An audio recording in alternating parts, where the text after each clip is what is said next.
Good evening everyone. आज से हम यूट्यूब पर असिस्टेंट प्रोफेसर भूगोल के पीवाईक्यू की क्लासेस स्टार्ट कर रहे हैं। चाहे वो आरपीएससी के पीवाईक्यूज हों, एचपीएससी के हो, यूपीपीएससी के हो, एमपीपीएससी के हो, यूकेपीएससी के हो, चाहे किसी भी स्टेट के हो, जो भी जिस भी स्टेट में जितने अब तक एग्ज़ाम हो चुके हैं उनको हम वन बाय वन पेपर के अकॉर्डिंग डिस्कस करते चले जाएंगे। तो आज से हम ये शुरुआत कर रहे हैं। तो जो हमारा फर्स्ट क्वेश्चन है वो है हमारा, निम्नलिखित में से किसने पर्वत निर्माण के तापीय संकुचन सिद्धांत को प्रस्तावित किया। हमारे सामने चार ऑप्शन है। Option 1 Joly, option 2 Holmes, option 3 Daly, option 4 Jeffreys. बताइए राइट आंसर क्या होगा। इसका जो राइट आंसर होगा ऑप्शन 4 जेफरीज।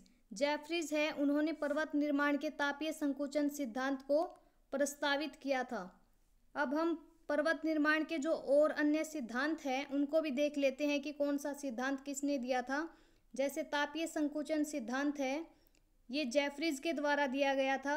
महाद्वीपीय फिसलन सिद्धांत, कॉन्टिनेंटल स्लाइडिंग थ्योरी, दिल्ली के द्वारा दी गई थी। संवहन तरंग सिद्धांत, आर्थर होम्स के द्वारा convection current theory. Radio active सिद्धांत है वो जोली के द्वारा दिया गया था। और जियोसिंक्लाइन सिद्धांत अर्थात भूसन्नति सिद्धांत है, इसका प्रतिपादन कोबर महोदय के द्वारा किया गया था। तो जो ये सभी सिद्धांत हैं हमारे, ये पर्वत निर्माण के प्रमुख सिद्धांत है। इनसे भी 100% क्वेश्चन बन सकता है। नेक्स्ट क्वेश्चन है हमारा, ज्वालामुखी क्रिया के बारे में निम्नलिखित में से कौन सा कथन सही नहीं है। ऑप्शन 1 80% ज्वालामुखी अभिसारी प्लेट सीमाओं पर मिलते हैं। ऑप्शन 2 पिलियन तुल्य ज्वालामुखी सबसे अधिक भयंकर एवं विस्फोटक होते हैं। ऑप्शन 3 भूमध्य सागर में स्थित स्ट्राम्बोली एक प्रक्षुब्ध ज्वालामुखी है। ऑप्शन 4 जब ज्वालामुखी मृत प्राय हो जाता है तो ज्वालामुखी पाइप के जमने के बाद लावा प्लग का निर्माण होता है। इनमें से हमें कौन सा कथन सही नहीं है वो बताना है। क्वेश्चन को ध्यान से पढ़िएगा, सही नहीं है पूछा गया है, सही नहीं पूछा गया। तो इसमें से जो राइट आंसर होगा हमारा ऑप्शन 3, जो स्ट्राम्बोली ज्वालामुखी है वो एक एक्टिव वोल्केनो है, सक्रिय ज्वालामुखी है, ना कि प्रक्षुब्ध ज्वालामुखी है। और जो 80% ज्वालामुखी है वो अभिसारी प्लेट सीमा कौन सी होती है, जब दो प्लेटें आमने सामने खिसकती हैं या फिर आपस में टकराती हैं, उसको हम कन्वर्जेंट प्लेट बाउंड्री बोलते हैं। और जब दो प्लेटें एक दूसरे के विपरीत विस्थापित होती हैं उसको हम अपसारी प्लेट सीमा या फिर डाइवर्जेंट प्लेट बाउंड्री बोलते हैं। और जिस भी प्लेट का घनत्व अधिक होता है उसका सबडक्शन हो जाता है। तो फर्स्ट हमारा ऑप्शन ठीक है।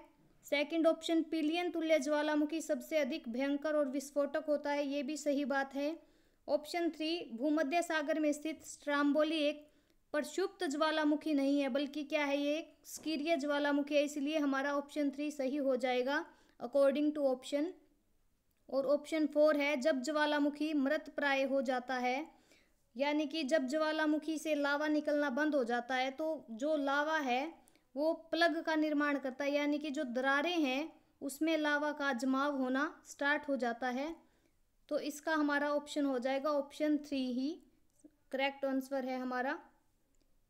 और जैसे हम एग्जाम्पल देखें, इटली का जो विसुवियस ज्वालामुखी है, जापान का फ्यूजियामा है और भूमध्य सागर में स्थित जो स्ट्राम्बोली है, ये सभी सक्रिय ज्वालामुखी के उदाहरण हैं। इनको भी आप याद रखिएगा। नेक्स्ट क्वेश्चन है हमारा, निम्नलिखित में से कौन सी एक जेट स्ट्रीम की विशेषता नहीं है। ऑप्शन 1 है यह हवाएं ऊपरी अक्षोभ मंडल में पश्चिम से पूर्व की ओर संकरी पट्टी में प्रवाहित होती है। ऑप्शन 2 जेट स्ट्रीम का संचार केवल उत्तरी गोलार्ध में ही होता है। ऑप्शन 3 इन हवाओं का मार्ग लहरदार एवं विसर्पण लिए हुए हैं। ऑप्शन 4 जेट स्ट्रीम के वायु वेग में ऋतु के अनुसार परिवर्तन होता है। तो इसमें से बताना है कि कौन सी विशेषता है जो जेट स्ट्रीम की नहीं है। बताइए राइट आंसर इसका क्या होगा। इसका जो राइट आंसर होगा ऑप्शन 2। केवल उत्तरी गोलार्ध में ये नहीं चलती, बल्कि ये दोनों गोलार्धों में हमें 20 डिग्री अक्षांश से ध्रुवों के बीच में 7.5 से 14 किलोमीटर की ऊंचाई के मध्य ये हमें जेट स्ट्रीम देखने को मिलती है। इसलिए इसका जो राइट आंसर होगा ऑप्शन बी इसका राइट आंसर होगा।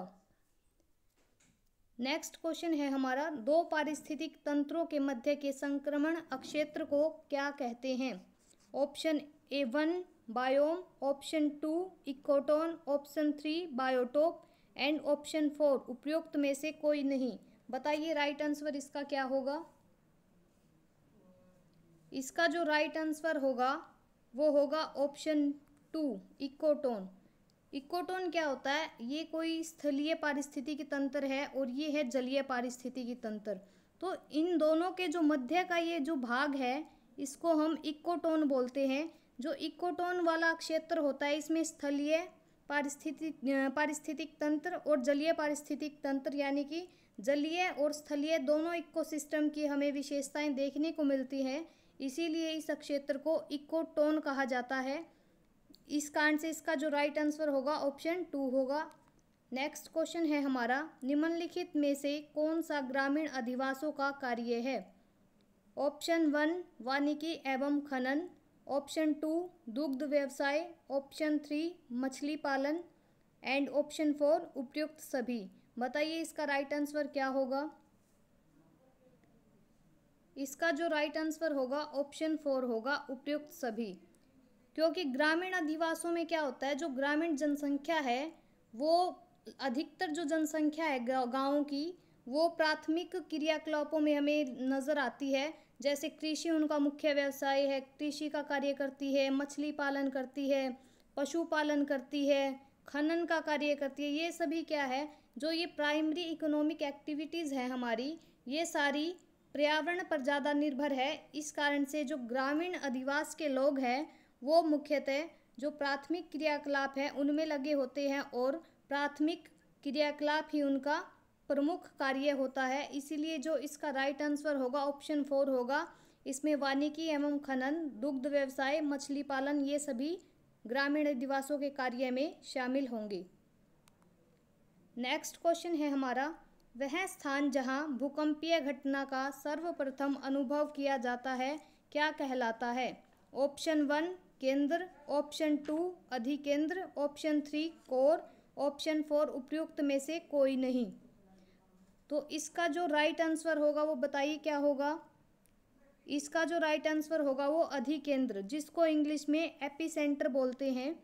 जो एपिसेंटर है जहाँ से क्या होता है, जो भूकंपीय तरंगे हैं, जो भूकंपीय तरंगे सबसे पहले उत्पन्न होती है उसको हम बोलते हैं भूकंपीय या फिर सेस्मिक फोकस।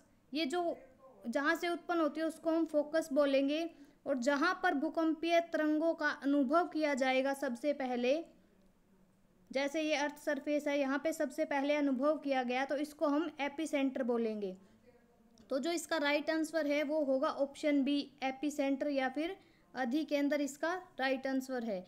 नेक्स्ट क्वेश्चन है हमारा, मोहरोविक असंबद्धता डैश के मध्य स्थित है? ऑप्शन 1 निचली क्रस्ट एवं ऊपरी मेंटल, ऑप्शन 2 ऊपरी मेंटल एवं निचली मेंटल, ऑप्शन 3 निचली मेंटल एवं बाहरी कोर, ऑप्शन 4 बाहरी कोर एवं आंतरिक कोर।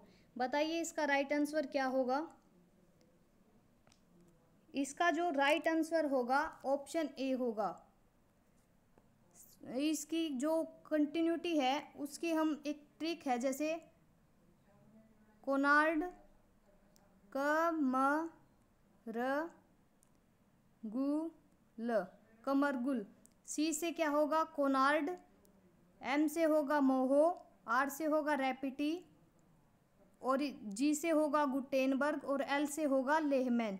तो इसमें पूछी गई है मोहरोविक। मोहरोविक क्या कहाँ है? ये है कोनार्ड के बाद। तो ये निचली क्रस्ट और ऊपरी मेंटल में हमें देखने को मिलेगी। और जो कोनार्ड है वो ऊपरी क्रस्ट और निचली क्रस्ट के मध्य, जो मोहरोविक है वो निचली क्रस्ट और ऊपरी मेंटल के मध्य हमें देखने को मिलेगी। और जो रैपिटी है वो ऊपरी मेंटल और निचली मेंटल के मध्य, और गुटेनबर्ग निचली मेंटल और बाहरी कोर के मध्य देखने को मिलेगी। जबकि लेहमैन है हमें बाहरी और आंतरिक कोर के मध्य, ये लेहमैन असंबद्धता देखने को मिलेगी। और जैसे मैं आपको बताऊं कि जो असंबद्धता है ये भी क्रस्ट के जो निचले भाग है, जब उनकी निचले आधार पर क्या होता है, भूकंपीय लहरों की गति होती है, उनमें अचानक से हमें परिवर्तन देखने को मिलता है। जैसे कहीं वृद्धि होती है तो कहीं कमी देखने को मिलती है। तो इससे क्या होगा, इससे हमें इसके द्वारा अलग अलग ये कंटिन्यूटी डिसाइड की गई हैं, जिनको हमने अभी डिस्कस किया और इनको अलग अलग नाम से जाना जाता है, जैसे कोनार्ड, मोहो, रेपिटी, गुटेनबर्ग और लेहमैन। ये अलग अलग कंटिन्यूटी हमें देखने को मिलती है। तो जो इसका राइट आंसर होगा वो होगा ऑप्शन 1, निचली क्रस्ट और ऊपरी मेंटल के मध्य हमें मोहरोविक असंबद्धता देखने को मिलती है। नेक्स्ट क्वेश्चन है हमारा, अपर्दन चक्र के संबंध में निम्नलिखित में से कौन सा सुमेलित नहीं है। अपर्दन का भौगोलिक चक्र डेविस के द्वारा दिया गया है। ऑप्शन 2 पेडिप्लानेशन चक्र किंग के द्वारा दिया गया है। ऑप्शन 3 सवाना का जो अपर्दन चक्र है वो मोरिशावा के द्वारा दिया गया है। ऑप्शन 4 एपिसोडिक अपर्दन चक्र ऐसे शुम के द्वारा दिया गया है। तो इसमें से हमें बताना है कौन सा सुमेलित नहीं है। तो इसका जो राइट आंसर होगा ऑप्शन सी होगा। जो सवाना अपर्दन चक्र है वो मोरिशावा के द्वारा नहीं दिया गया बल्कि पुश और थॉमस के द्वारा दिया गया है। तो इससे रिलेटेड जैसे अन्य साइकिल हैं, जैसे पेनप्लेनेशन का जो चक्र है वो CH क्रिकमे के द्वारा दिया गया था। पेनफेन चक्र है उसका प्रतिपादन लोशन के द्वारा किया गया था। टेक्नोजियोमेट्री मॉडल भी है जो मैरी मोरिशावा के द्वारा दिया गया था। जबकि सवाना का जो अपर्दन चक्र है वो पुश और थॉमस के द्वारा दिया गया था। इतने ही आज की वीडियो में हम डिस्कस करेंगे क्वेश्चन, और कल कंटिन्यू करते हैं। अगर वीडियो अच्छी लगे तो लाइक, शेयर एंड सब्सक्राइब करना ना भूलें। And thanks for watching. ऐसे ही वीडियोस के लिए हमारे चैनल के साथ जुड़े रहें। Thank you.